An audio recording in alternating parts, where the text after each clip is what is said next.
Welcome, students of my first period class. Welcome to my dungeon, my garage, here at my house, where many of my best memories and best lives have been made. I'm sorry I can't be with you this morning, but I wanted to speak with you on our nutrition education we've been working through the last 8 weeks, and today we're going to be speaking about nutrient timing. Over the last 2 weeks, we've covered a series of nutrition topics, including the Renaissance periodization chart, which puts the foundations in the biggest portion, and it works its way up to the least important considerations for the average athlete. So we're going to be talking about timing today. Last week, we talked about calories. Are you eating enough energy? Eating enough energy is one of the most basic components of nutrition. Are you eating too much? Are you eating too little? These items we discussed in great depth. This is the Renaissance periodization chart, as we discussed last week. Calories. Then we discussed, are you eating the right balance of macronutrients? Are you eating enough proteins, carbohydrates, and fats? We gave examples of each. Today we'll be talking about that green layer in the middle, the third most important consideration as we get higher and closer to the top of our pyramid, which is timing. And we're going to do it in 3 sections. The first section is going to be pre-training or pre-competition. Then the next section will be interim or during the competition or practice or training. And then we'll discuss items that should be eaten afterwards and why it's important to eat them quickly. So we're going to discuss those items as we go. So during competition, or pre-competition, we want to be eating foods that are high in certain nutrients. The first one that I tell people that needs to be rich in carbohydrates. Remember, carbohydrates are our body's favorite use of fuel. An item, for example, of a carbohydrate might be something like oats. For those of you that have morning training, you could have some oatmeal. It would be a whole grain item. As it gets into the mouth, salivary amylase starts to break down carbohydrates, and as it gets into the stomach and intestinal tract particularly, the intestinal tract has the fuel and the enzymes to start breaking this down and making it available. Sometimes, because our training is coming up very quickly, we might need a more refined carbohydrate or more quickly absorbed carbohydrate. And so I have a few items here. You could do something like a fruit juice, which is got lots of calories in the form of carbohydrates and can be absorbed very quickly because it's in liquid form. We got some of y'all's kid favorites, something like this. This is a Pop-Tart. It's very refined. So the flour used in the Pop-Tart is a refined carbohydrate, so it's very quickly absorbed. I've hit multiple PRs in the early morning after eating 1 or 2 of these. And then, of course, there's some carbohydrates that have certain items in them that I find particularly helpful. So, though this may be a grotesque example of a practice or pre-game carbohydrate, is very high in sodium or salt, which of course you lose lots of when you sweat. So if you're a heavy sweater like me, you're going to want to increase your sodium content in your foods. Now typically early in the morning, if I'm training early in the morning, I have eggs and I pre-salt it with white iodized salt, and so that salt's already added. I sometimes have bacon, and bacon is high in sodium. So I typically have a decent amount of sodium with my breakfast. But I always recommend athletes give an afternoon practice where you have 2-a-days. Try to find a way to get in a secondary carbohydrate that's high in sodium. All right, so we've talked a little bit about pre-competition. We're trying to stack the body with readily usable energy. So that's why I tend to push athletes toward carbohydrates. You could use some healthier options than Doritos, of course, like an apple. An apple, we get a carbohydrate source, but remember, the apple is fibrous. The peel And the element that keeps the apple rigid is fiber. Fiber makes absorption a little slower. So if you're going to eat an apple, it may not be absorbed as quickly. But if you take it 30 minutes plus before a game, there's plenty of time for the apple to go into the stomach and move into the small intestines for absorption of glucose and fructose. With that being said, when you eat an entire meal, that meal should be eaten about 4 hours before competition.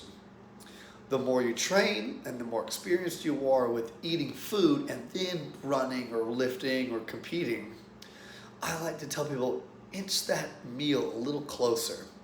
I'd like to have a pre-game meal about 3 or 2.5 hours before competition.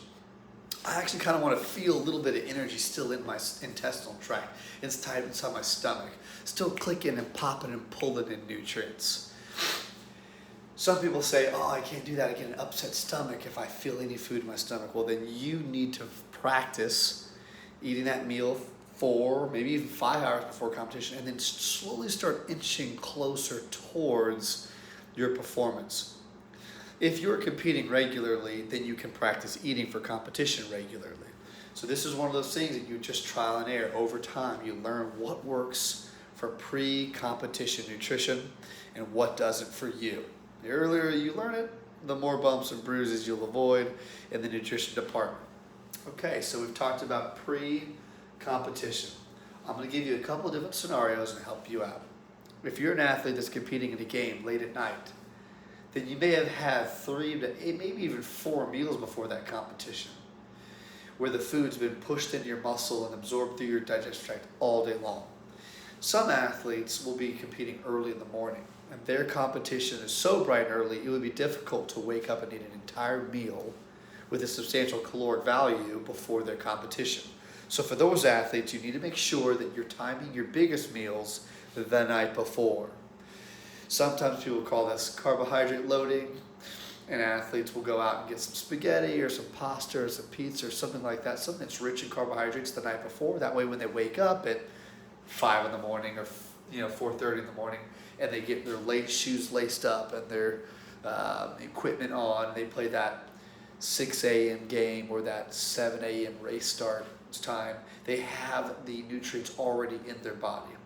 Don't forget that you always dehydrate overnight because you're breathing and losing water slowly. So if you are competing in the morning, you want to make sure that you were well hydrated the night before and that you prioritize water in the morning. This is something I recommend to athletes. Hey, have that Powerade or Gatorade in the morning when you wake up if you're if your goal is to be competing or training within an hour. Start bringing your blood sugar up. Start bringing your liquids and your hydration up early in the morning.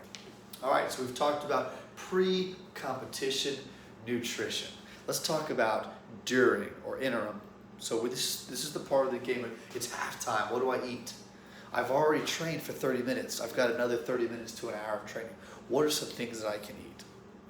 It's important to know that at this point, your body is still pulling in carbohydrates. It still needs carbohydrates that are readily available. And the brain prefers or will only work off of glucose. So the thinking and the moving combined was going to put a high demand on your glucose intake. Try to have things that are really easy to digest. So things like applesauce. Sometimes there's like carbohydrate goos you can buy. Gummies. This is super popular in the weightlifting and powerlifting world. Having like simple candy that they enjoy eating in between their lifts or in between their sets to keep their blood sugar up. If you're racing a long distance race, it was not uncommon for people in the triathlon and marathon world to drink flat Coke during their races because the Coke has caffeine as a little stimulant and it's got quickly absorbable sugar, which is what they're immediately burning off as they race.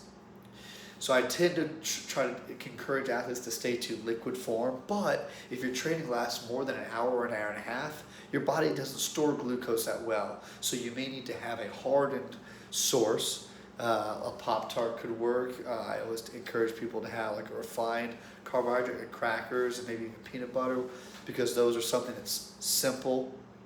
Pretzels are salty. That'll help bring your sodium levels up at the same time.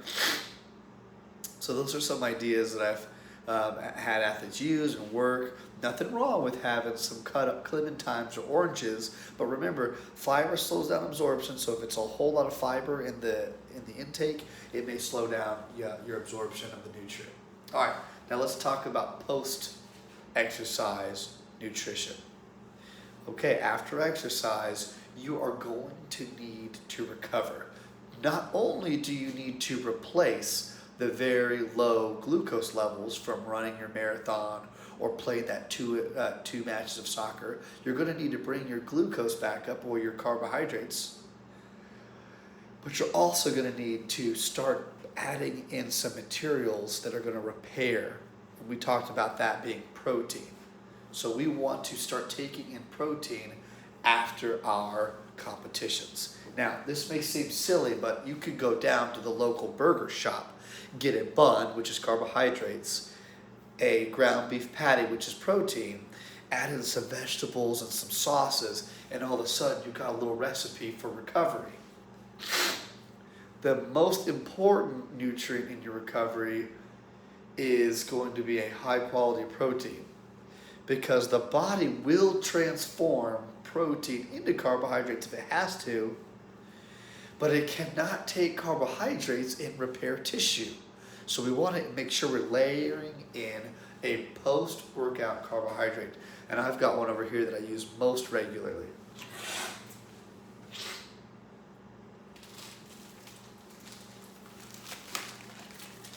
You can't tell so well here, but this is a bunch of frozen top sirloin steak. Steak is a very high quality protein. It's very, very high in heme iron. It's very high in vitamin B6 and vitamin B12. It's very bioavailable. It has a very high quality protein, and it's easy to cook. You throw it on the grill or in the pan, and in 5 to 10 minutes, you've got a cheap, effective, low fat content food item. Now remember, ribeyes, New York strips, some of these other steak items can have a high fat content or marbling. But top sirloin has a leaner content. So I get a lean top sirloin. If it looks bright red, that's good. If it has a lot of white, try to get a leaner version of that. White is the fat that's held within the muscle or intramuscular fat. So we want to avoid that. But steak is delicious. My kids and I eat it after workouts all the time. And we find that that's a super high quality recovery tool. If you've been a student in our school for long enough, we know that we have a high quality protein on site that the athletes can eat or drink right after training. So if you've seen these in the fridge, yes, we've got a carbohydrate content that's going to replace carbohydrates from the workout, but it's also going to have a high quality protein, animal product protein that can help you recover.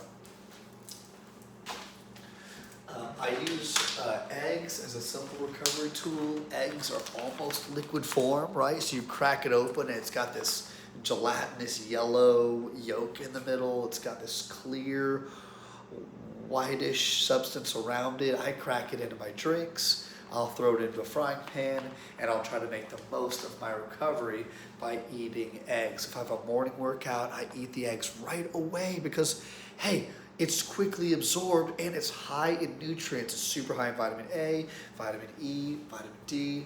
It's just got a really, really high quality protein. So if you're not sure what to eat in the morning, I highly encourage add eggs as often as possible. I haven't missed having eggs in years. I have eggs every morning for breakfast. So that's one of those elements I really encourage. Have a high quality protein. Okay, so quick review. We talked about pre-workout or pre-practice, pre-competition. High carbohydrate, 4 hours before if it's a meal, 1 to 2 hours before if it's liquid form. Refined carbohydrates are more quickly absorbed, so use those as often as possible right before competition.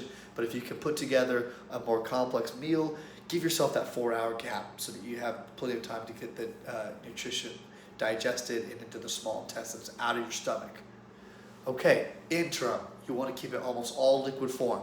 If you have to eat food during training or during competition, make sure it has some other element of nutrition in it. A pretzel also has salt. Gatorade has electrolytes as well. So you want to make sure that there's some sort of extra nutrient you can get in there. If you have the orange slices, it's got extra vitamin C. Okay? Mostly liquid form though is going to help you. Gatorade, Powerade are something I really encourage people to have on hand for all training, including competition games. Okay, post-workout. Go ahead and have that powdered protein shake if you have it. But if you can, stick to real food.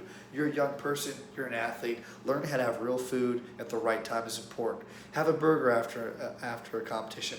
I love to have the top sirloin steak sliced up and diced up and some ramen noodles. I even crack an egg into the noodles, mix it up in there, and now I'm maximizing on my noodle game. I'm eating the proteins and the eggs with it. So those are my three areas we're going to talk about today in timing. Timing is how you're going to eat and prepare for competition, how you're going to stay fueled during competition, and timing is what you're going to eat after competition to recover and prepare yourself for the next practice, training, or game. All right, Warriors, I hope you have a great day. I miss you guys. Sorry I couldn't be there today, but let's make the most of it. All right, Walker out. See you guys.